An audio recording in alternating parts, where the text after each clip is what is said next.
RN Reddy IT school. ఈరోజు మనతో పాటు జాబ్ గ్యారంటీ స్టూడెంట్ విన్యా ఉంది. సో విన్యాకి జస్ట్ ఈరోజే ఆఫర్ వచ్చింది.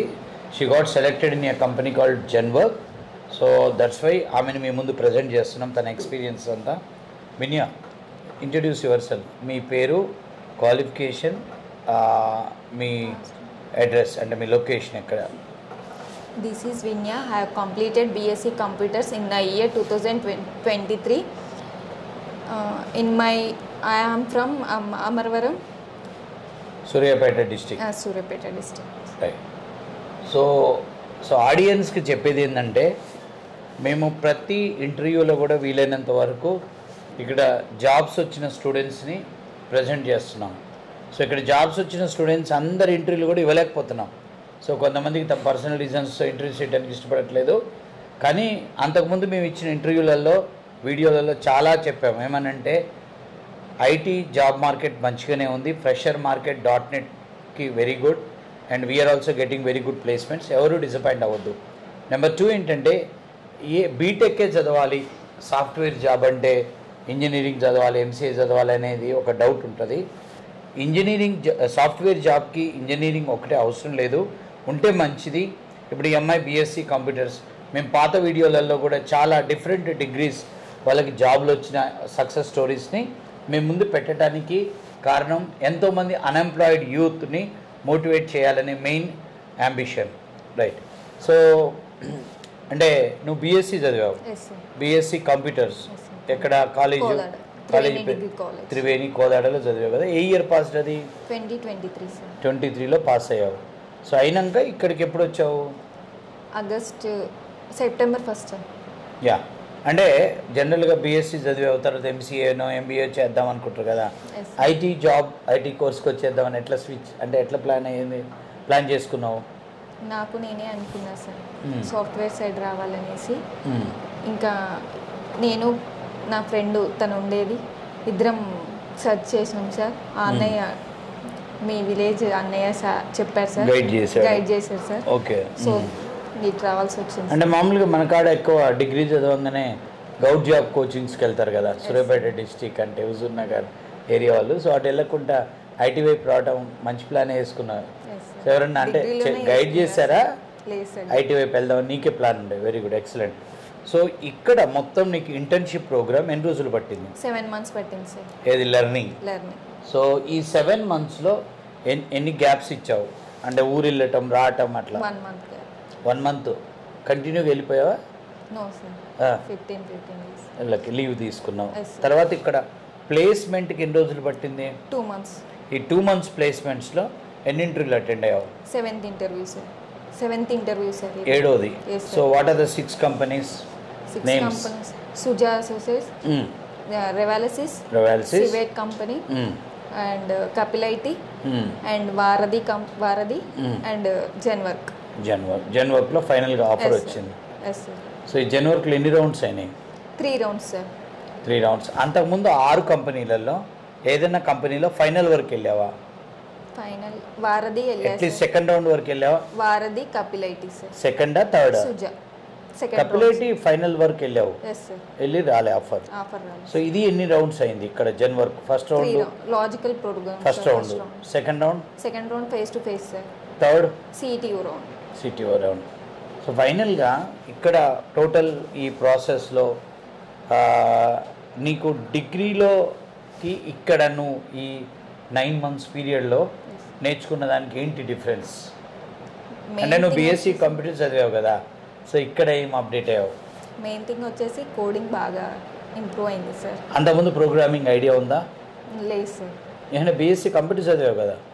బీఎస్సీ కంప్యూటర్స్ చదివా కానీ సార్ చెప్పలేంత ఫ్యాకల్టీ లేదు సార్. అసలు ప్రోగ్రామింగ్ అంత పెద్ద నేర్చుకోలేదు సార్. ఇక్కడ నేర్చుకున్నావా కోడింగ్ బాగా? నేర్చుకున్నా సార్. సో ఈ ప్రాసెస్లో నీకు బాగా నచ్చింది ఏంది? నాకు బాగా నచ్చింది కోడింగ్ స్కిల్స్ ఒకటి, and seminar activity, programming.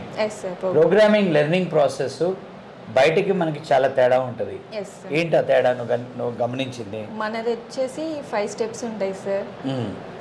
Design చేస్తాం, ప్రోగ్రామ్ చేస్తాం, మెయిన్ థింగ్ వచ్చేసి ట్రేసింగ్ చేస్తాం. Yeah, okay. సో అంటే అంతకుముందు ప్రోగ్రామింగ్ అంటే కొంచెం భయం ఉండేనా? భయమే కొంచెమా చాలానా? భయమే సార్. మరి భయం ఉన్నప్పుడు ఐటీ వైపు ఎట్లా వచ్చావు? ఇంకా రావాలని ఫిక్స్ అయినా సార్. జాబ్ కావాలి ఏదైనా చేసి. సో మీ అన్నయ్య ఆయన మీ ఫ్రెండ్ వాళ్ళ కీర్తి అన్నయ్యది మా ఊరు లక్కవరం. సో తనకి థ్యాంక్స్ చెప్పావా జాబ్ వచ్చినాక? చెప్పా సార్. ఇప్పుడు కీర్తి కంటే ముందు ఈ అమ్మాయికి జాబ్ వచ్చింది. సో కీర్తికి కూడా వారం 10 రోజుల్లో వస్తుందేమో, కానీ ఇద్దరు ఒకసారి అవుతుంది. ఒకటైతే ఈ అమ్మాయిలు ఇద్దరు వరకు కష్టపడ్డారు. వీళ్ళ హార్డ్ వర్క్ వీళ్ళకి రిజల్ట్ ఇస్తుంది. ఆ అమ్మాయి కూడా మొన్న ఇక్కడ ఏదో కంపెనీలో ఫైనల్కి వెళ్ళిందా? భారతికి వచ్చింది. Right, okay. She'll also get the job.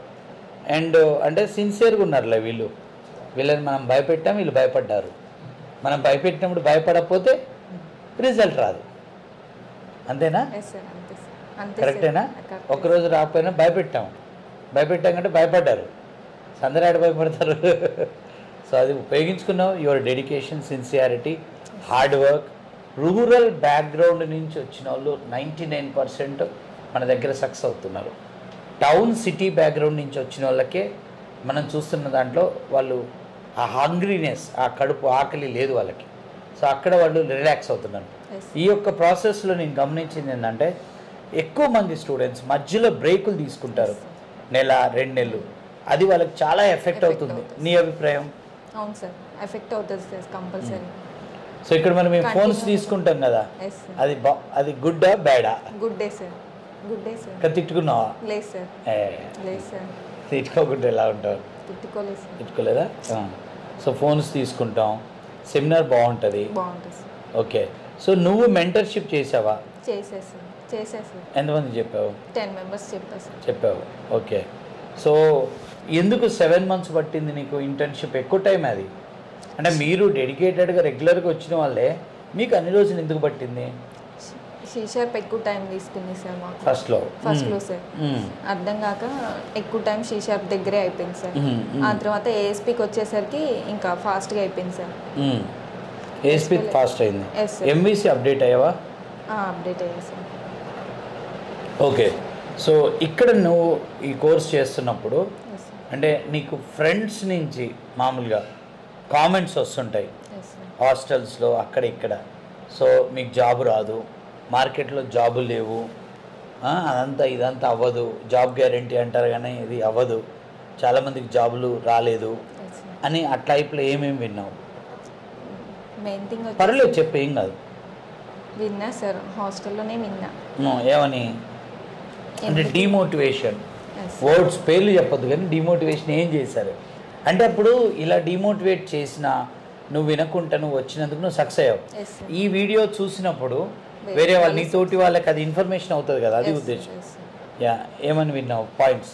మరి ఇన్ని నెలలు ఎందుకు .NETకి అంత నేర్చుకుంటారు, మార్నింగ్ టు ఈవినింగ్ ఎందుకు అంత వెళ్ళాల్సిన అవసరం అని చెప్పి అంటే వెళ్ళకుండా వాళ్ళు సజెషన్ ఏంది, ఏం చేయమని? ఇప్పుడు సలహా ఇచ్చినప్పుడు పరిష్కారం కూడా చెప్పాలి కదా, ఇది కాదు అంటే వాళ్ళు ఏం చేయమంటారు? 2 hours ఉంటుంది కదా క్లాస్, మార్నింగ్ నుంచి ఈవినింగ్ దాకా ఉంటుంది అనేసి అనేవాళ్ళు సార్. అని ఏం అంటే మిగిలిన టైం ఏం చేయమంటారు? 2 hours అయినాక వచ్చి హాస్టల్లో ఉండొచ్చు కదా. సో అది కరెక్ట్ విమర్శ కాదు కదా. ఇప్పుడు నువ్వు 2 గంటలు చదువుతావా 8 గంటలు చదువుతావా అనేది నీ ఇష్టం. ఇప్పుడు 2 గంటలు చదివేది నువ్వు 8 గంటలు చదవటం వల్ల రిజల్ట్ బాగా వస్తుంది. నెక్స్ట్ ఇంకా అంటే ఇలానే అంటే జనరల్గా మనం ఒక పని చేసేటప్పుడు పూలు తక్కువ పడతాయి, రాళ్ళు ఎక్కువ పడతాయి. పూలు తక్కువ పడతాయి అంటే అభినందించే వాళ్ళు తక్కువ ఉంటారు, ఎంకరేజ్ చేసేవాళ్ళు. బట్ రాళ్ళు అంటే విమర్శించే వాళ్ళు ఎక్కువ ఉంటారు. జలసీతో చేయొచ్చు కదా, వాళ్ళు పక్క ఇన్స్టిట్యూట్లో పోతున్నారు, వాళ్ళకి 2 hours యాక్టివిటీ ఉంది, నువ్వు డే మొత్తం ఇక్కడ ఉన్నావు, నువ్వు హాస్టల్లో ఉండి నువ్వు కూడా అందరితో పాటు ఫోన్లు మాట్లాడుతూ టైంపాస్ చేసి వాళ్ళు హ్యాపీ అయ్యేటోళ్ళు, నువ్వే ఇన్స్టిట్యూట్కి వచ్చి కూర్చుంటువి. ఇంకేమన్నారు డిమోటివేషన్ పాయింట్స్? అంటే ఐటీ జాబ్స్ లేవు, .NETలో జాబులు లేవు అట్లా అన్నారా? అంటే రిలేటివ్స్ వాళ్ళు అన్నారు సార్. ఏమని అన్నారు? జాబ్ మార్కెట్ అంతగా లేదు కదా ఇప్పుడు నీకు రావటం కష్టమే అనేసి అన్నారు. మరి ఏం చేయాలంటే వాళ్ళ సలహా?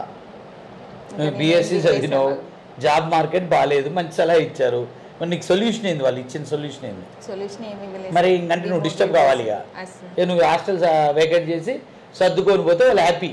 సో ఇవన్నీ కామన్, ఇవన్నీ మనం అర్థం చేసుకోవాలి. ఇప్పుడు ఈవెన్ దో ఆడియన్స్ ఎవరైతే వీడియోలు చూస్తారో వాళ్ళు కూడా అంటే మీరు మీ పిల్లలు హాస్టల్స్కి వచ్చి ఉన్నప్పుడు వాళ్ళని కానీ బంధువులలో కానీ మనని ప్రోత్సహించే వాళ్ళు ఒక్కళ్ళు ఉంటే నిరుత్సాహపరిచే వాళ్ళు మార్కెట్ బాగాలేదు నువ్వేమైనా కంపెనీ పెడుతున్నావా ఓ జాబ్ కావాలి నీకు అంతే కదా మార్కెట్ బాగున్నా బాగాలేకపోయినా నీకు కుర్చీ చూపించినోడు కావాలి అది మేము చేస్తున్నాం కదా అంతే కదా నీ కళ్ళ ముందు జాబ్స్ వచ్చాయి ఇక్కడ ఈ ఒక్కరోజే నీది ప్లస్ ఇంకో 2 ఆఫర్స్ వచ్చాయి మొత్తం నిన్ననో మొన్ననో దుబాయ్ కంపెనీలో 3 ఆఫర్స్ వచ్చాయి ఈ వీక్లోనే మనకి ఈ 3 + 3 6 ఆఫర్లు ఒక హోల్డ్ ఉంది మళ్ళీ రేపు ట్యూస్డే ఒక డ్రైవ్ ఉంది వెడ్నెస్డే బెంగళూరు కంపెనీ డ్రైవ్ ఉంది సో ఇక్కడ డ్రైవ్స్ లేవు R&D కాడ డ్రైవ్స్ లేవు అని చెప్పి స్టూడెంట్స్ మన వాళ్ళు ఇక్కడున్న వాళ్ళు కానీ బయట వాళ్ళు కానీ అన్నరా ఇక్కడ ఉన్న వాళ్ళు అయితే ఎవరు అనలేదు సార్ అన్నా కానీ పర్లేదు కానీ అనలేదు సార్ బయట ఉన్న వాళ్ళు ఏమన్నారు ఎక్కడ డ్రైవ్స్ లేవు పక్క ఇన్స్టిట్యూట్ వాళ్ళు అయితే అన్నారు సార్ హాస్టల్లో ఉన్న వాళ్ళు డ్రైవ్స్ రావట్లేదు కదా ఇంకా రెగ్యులర్ గా వెళ్ళి ఏం చేస్తారు మీరు ఇన్స్టిట్యూట్ కి మరి ఏం చేయాలంట అన్నారు సార్ కోర్స్ అయిపోయింది కదా ఇంకా మీరు వెళ్ళి ఏం చేస్తారు అనేసి అన్నారు వెళ్ళకుంటే ఏం చేయాలి అంటే వాళ్ళు సలహా ఇంకేం చెప్పలేదు సార్ సో ఇదన్నట్టు వీటి వల్ల కూడా చాలామంది స్టూడెంట్స్ పాపం తెలిసి తెలియక డిస్టర్బ్ అయ్యి డల్ అయిపోయి హాస్టల్లో ఉండిపోయి ప్రిపరేషన్ని ఖరాబ్ చేసుకుంటారు అంతేనా రైట్ సో నువ్వు ఓవరాల్గా హైదరాబాద్ ఇంతకుముందు వచ్చావా ఈ కోర్స్ కోసమేనా కోర్స్ కోసమే వచ్చా సార్ ఆ కోర్స్ కోసం వచ్చిన రోజే మొదటి రోజా హైదరాబాద్ ఫస్ట్ దీనికోసం వచ్చావు అంటే రిలేటివ్ అక్క వాళ్ళ ఇంటికి వచ్చా సార్ అంతకుముందు సో మెయిన్గా ఇన్ని రోజులు ఉండటానికైతే ఇదే ఓకే ఎనీహౌ నువ్వు వచ్చిన లక్ష్యం నెరవేరింది ఇప్పుడు జనవర్ కంపెనీ ఎక్కడుంది లొకేషన్ నానక్రమగూడ సార్ ఫైనాన్షియల్ డిస్ట్రిక్ట్లో నెక్స్ట్ నీ జర్నీ సో ఇప్పటివరకు అమీర్పేటలో నీ జర్నీ నెక్స్ట్ లెవెల్కి వెళ్ళిపోతున్నావు all the very very best thank you so much